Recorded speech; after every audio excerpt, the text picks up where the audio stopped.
আসসালামু আলাইকুম রহমতুল্লাহ। ওয়ালাইকুম আসসালাম রহমতুল্লাহ। ভাইজান কেমন আছেন? আলহামদুলিল্লাহ ভালো আছি, আপনি ভালো? আলহামদুলিল্লাহ। আমি মুফতি নুরুজ্জামান নোমানী বলছিলাম ভাইজান। জি জি জি ভাইজান বাসার সবাই ভালো আছে? ভাই বাচ্চারা? জি জি সবাই ভালো আছে। আচ্ছা, আমি ছোট্ট একটা জিনিস জানতে চাচ্ছিলাম ভাইজান আপনার কাছ থেকে, যদি অনুমতি দেন তাহলে আমি একটু বলবো আর কি। বলেন। আমরা ইসলামী অঙ্গনে যারা আছি আমরা সবাই তো আপনার ভক্ত, আমরা আপনাকে অনেক মহব্বত করি। আপনার সুন্দর চমৎকার উপস্থাপনা, বাচন ভঙ্গি, সুন্দর বলতে পারেন, সুন্দর লিখতে পারেন, আপনাকে নিয়ে আমরা স্বপ্ন দেখি। তো এই যে হাসিনা পালানোর আগ পর্যন্ত আপনার যে ভূমিকা দেখলাম চমৎকার, এখন আবার তার পতনের পরে আপনার লেখাগুলা বলাগুলা কেমন জানি মনে হইতেছে। এর মধ্যে আজকে আবার একটা লেখা দেখলাম আপনার, যে এটা নীরব বিপ্লব ঘটিয়েছে জামাত। এই যে লেখাটা দিচ্ছেন, আপনি লেখছেন, পুরাডার বলার দরকার নাই, আপনি তো যা লেখছেনই। কিছু বুঝতেছি না, এই জন্য আপনার কাছ থেকে জানতে চাচ্ছিলাম যে ঘটনাটা কি, আসলে কি আমরা বুঝতে পারতেছি না নাকি আপনি আমাদেরকে বুঝাইতে পারতেছেন না? আপনি তো আপনারা বুঝতে পারতেছেন না, কারণ হলো কি, যেভাবে খোলামেলা বললে আপনারা বুঝতে পারেন ওইভাবে খোলামেলা বলা সম্ভব না। জি। তো যার জন্য যে জিনিসগুলো বলছি, এখন তো সবাই তো ইউনূস সাহেবকে তেল মারতেছে, আওয়ামী লীগের গালি দেওয়া তো খুব সহজ একটা বিষয়। তখন আসলে আমরা আরো ভয়াবহ বিপদের দিকে এগোচ্ছি। মনে করেন যে বিরাজনীতিকরণ, এখন যে জিনিসটা হচ্ছে এটা হলো বিরাজনীতিকরণ। এখন আওয়ামী লীগের শেষ করা হয়েছে, ঠিক আছে? জি, শেষ করা হয়েছে। এখন জামাতকে পচানো হবে, তারপরে বিএনপি কে শেষ করা হবে, এরপরে রাজনীতির পুরো অঙ্গনটা শূন্যতা বিরাজ করবে। বুঝতে পারছেন? তখন এনিথিং মাইট হ্যাপেন, যে কোনো সময় যে কোনো ঘটনা ঘটে যেতে পারে। বুঝতে পারছেন? জি জি জি। এই জন্য বাংলাদেশে একটা রাজনৈতিক পরিস্থিতিটা, রাজনীতি যেন করতে পারে মানুষ,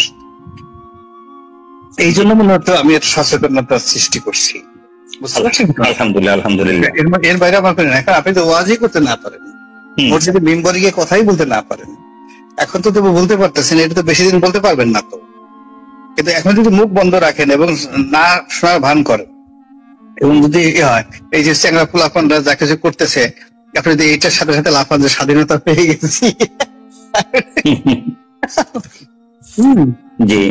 তো যার জন্য এটা হলো যে মাথা ঠান্ডা রেখে প্রত্যেকটা জিনিসই আমার আল্লাহ আমাকে যতটুকু হিকমা দিয়েছে, আমি আমার মতো স্থানকাল পাত্র ভেদে ওই জিনিসগুলো বলে যাচ্ছি।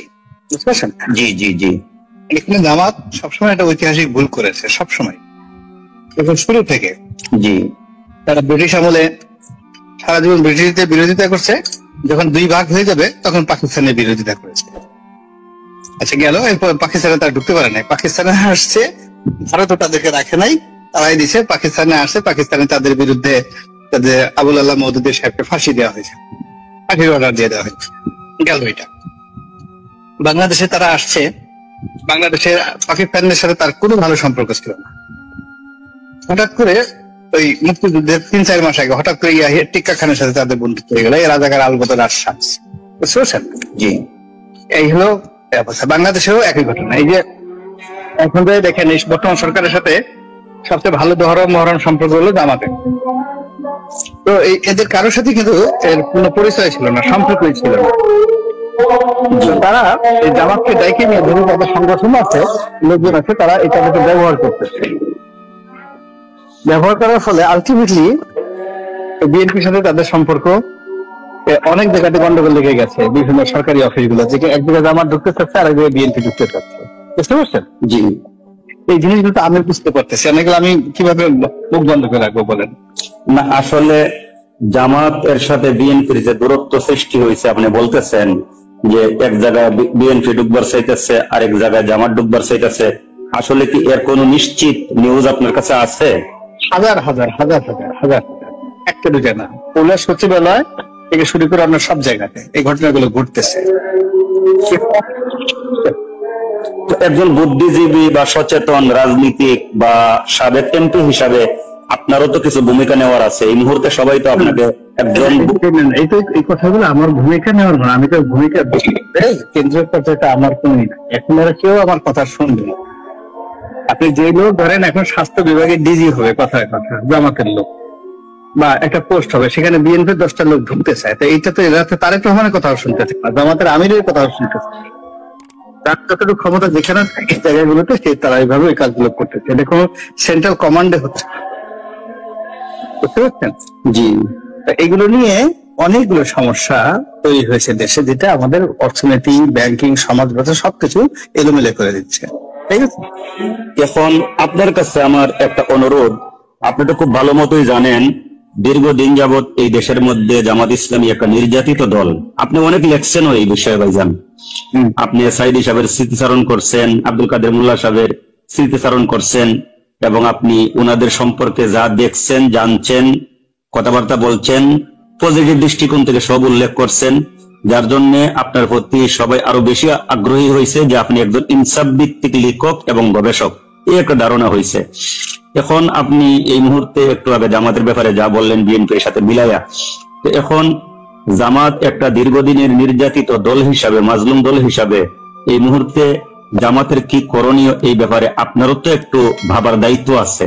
না না, ওইটা লিখবো, ধীরে ধীরে লিখবো। মূল ব্যাপার শুনেন, আমার মানে প্রত্যেকটা দলের মধ্যে হলো কি, আপনি যখন মরুভূমিতে মানুষ পিপাসার মধ্যে পড়ে, ঠিক আছে, জি, হঠাৎ করে যদি পানি, এক বোতল পানি দেওয়া হয়, সে লোকটা পানি খেলে মরে যাবে সাথে সাথে।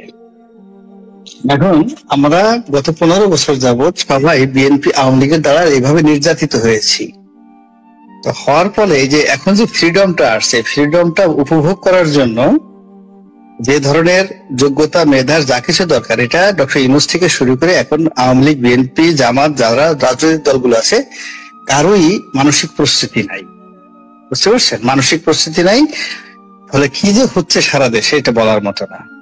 পুলিশ তামসা দেখতেছে এবং এখানে সবকিছু সাজানো। ধরেন আপনি এক লোক, এক রাজা রাজ্য দখল করছে, ঠিক আছে, জি, কিছুতেই রাজ্য দখল করে সেই বাহিনীদেরকে কন্ট্রোল করতে পারতেছে না, তারা গেরিলা যুদ্ধ করতেছে। তখন এক বুদ্ধিমান লোকের কাছে জিজ্ঞাসা করলো যে আমি তো এদের সাথে যুদ্ধে পারতেছি না, কি করা উচিত? তো সে বললো যে বিভিন্ন জায়গাতে আপনি ওই মদের ড্রাম রেখে দেন, ভালো খাবার রেখে দেন, আর বাদ্য বাজানোর যে সারিন্দা ওইগুলো রেখে দেন, আর ভালো জামা কাপড় রেখে দেন। তারপর 6 মাস পরে আসেন, দেখেন কি হয়।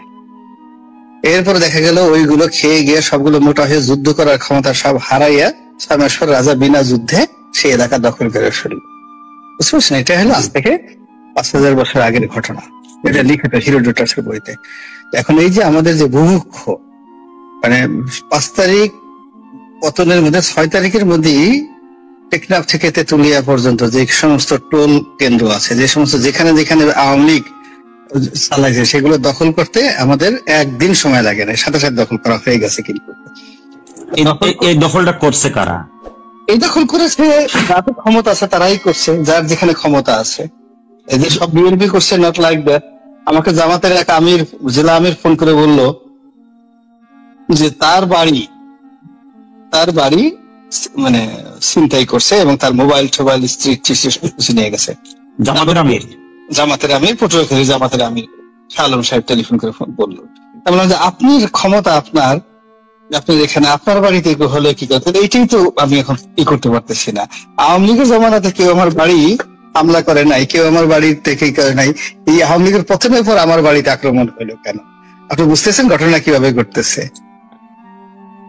জি, এই হলো অবস্থা। তো ওইটাই সতর্কতা, যে একটা শুধুমাত্র একটা নীরব একটা ভর্তি হবে না, তো ওটাকে কাজে লাগানোর জন্য আপনার যোগ্যতামূলক লোক লাগবে, সেন্ট্রাল কমান্ড লাগবে, সব মিলিয়ে।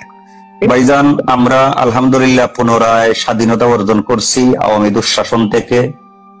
71 সালে যে স্বাধীনতা অর্জন করছিলাম, এরপরে নামাজের তো হয়েছে তো ভাইজান, আমিও নামাজ পড়ব। এই সংক্ষেপে এই 2 মিনিটের মধ্যে আমি একটু কথা বলে শেষ করে নেই।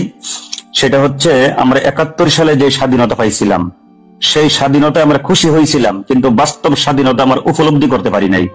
আমরা একটা দলের কাছে, একটা ব্যক্তির কাছে, বা একটা ব্যক্তির দোসরদের কাছে আমরা জিম্মি হয়ে আসছিলাম এতদিন, যার খেসারত অনেকেই দিচ্ছেন এবং আমাকেও দিতে হয়েছে। 1.5 বছর আমিও কারাগারে ছিলাম এই আওয়ামী দুঃশাসনে আমলে। তো এখন কথা হচ্ছে, আমরা পুনরায় 24 সালে যে স্বাধীনতা অর্জন করছি, আমরা এইটা ধৈর্য রাখতে হবে, এবং ধৈর্য রাখার জন্য প্রত্যেকেই যার যার অবস্থান দিয়ে কাজ করতে হবে। আলহামদুলিল্লাহ, আপনি এই দেশের একজন সুনাগরিক এবং সুবক্তা, সুচিন্তাবিদ এবং একজন ভালো বুদ্ধিজীবী হিসাবে সবার কাছে সমাদৃত গ্রহণযোগ্য ব্যক্তিত্ব, এবং আওয়ামী দুঃশাসনের আমলে আপনিও কিন্তু অনেক নির্যাতিত হয়েছেন, এটা আপনিও জানেন, আমরাও জানি। তো সবকিছু মিলে আপনার কাছ থেকে অনেক কিছু আশা করি।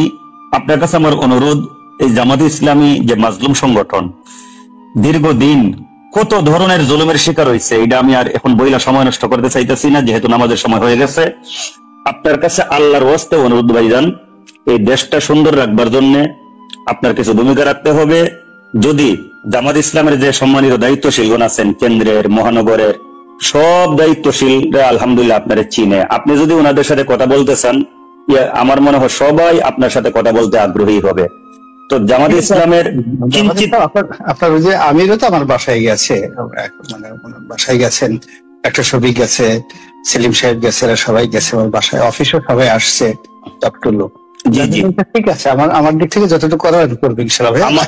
আমার অনুরোধ এইটাই ভাইজান, জামাতের যেন উপকার হয়, আপনি ওই ধরনের ভূমিকা রাখেন, কারণ জামাত যেন আর পুনরায় কোনো জুলুমের শিকার না হয়, আপনি সেই দিকে লক্ষ্য রেখে একটু বলবেন, কলম চালাইবেন, এটাই আপনার কাছে আমার অনুরোধ।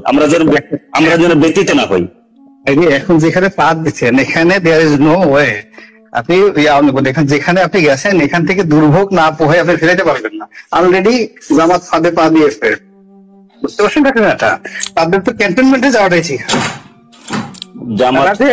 আপনি যে হঠাৎ করে পার্বত্য অবস্থা থেকে সেনাপ্রধান করার পর সঙ্গে সঙ্গে ক্যান্টনমেন্টে দাওয়াতে গেল, আপনি কাজ করতে অনুমতি নিয়ে গেছিলেন, মজলিসের বৈঠক হয়েছে, সাধারণ জনমত আছে, সেখানে গেছেন কেন? না, সেই দাওয়াতে তো প্রত্যেক রাজনৈতিক দলের দায়িত্বশীল যারা গেছে, না প্রত্যেক রাজনৈতিক দলের যারা গেছে তারা সবাই দুর্ভোগ পোহাবে। যারা গেছে বিএনপি, যারা গেছে জোনায়েদ সাকি গেছে, যারা গেছে প্রত্যেকটা লোকের এই কর্মফল ভোগ করতে হবে। জাস্ট ওয়েট, আপনি একটা কাজ করেছেন, সেই কাজের তো ফল আপনাকে ভোগ করতেই হবে। মানে দিল্লি কি এরকম প্ল্যান করতেছে আপনি বলতে চাইতেছেন? জি, এটা সেই প্ল্যান অনুযায়ী সবকিছু। সেই প্ল্যান কি আপনি সফল হইতে দিবেন? আপনারও কিন্তু ভূমিকা আছে। না, আমারও কিন্তু বাংলাদেশে বিশাল একটা ফিগার এখন। না, আমার কোনো ভূমিকা নাই। আমি শুধুমাত্র জানি বলি তো এই কথাগুলো এখনো বললাম। এই নারীটা আমি তো বলতাম না। আমি যদি চাইতাম যে এই জিনিসটা, আমি এই কথাগুলো কেন বলতেছি? আমি এই কথাগুলো বলতেছি যে জামাত বানানো যারা, ইভেন আমাদের মির্জা ফখরুল সাহেব গেছেন ওখানে, খুব রং কাজ করছেন, খারাপ কাজ করেছেন। এই যে হুট করে ধরেন এখন এই যে একেবারে 24 ঘন্টার মধ্যে ফালু চলে আসছে বাংলাদেশে, গিয়াসউদ্দিন আল মামুন মুক্তি পেয়েছে এবং তারা ঘোরাফেরা করতেছে। আপনি বুঝতে পারছেন এগুলো জনগণের কি পরিমাণ চলে আসবে? কিন্তু বিএনপি তো এখন আপনার দল, আপনি তো বিএনপির হাইকমান্ডের সাথে কথা বলতে পারেন।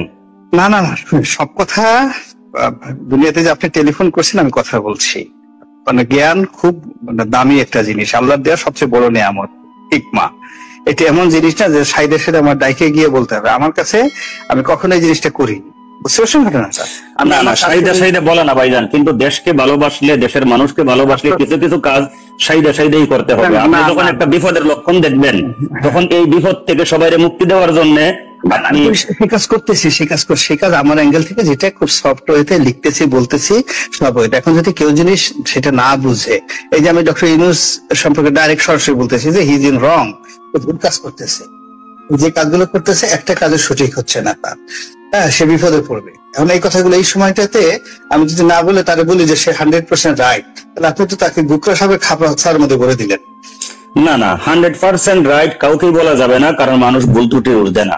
কিন্তু এই জন্য চতুর্দিকে আপনারা যারা আছেন, আপনাদের এখন দায়িত্ব আছে ভাই, অনেক একজন পদে আছে।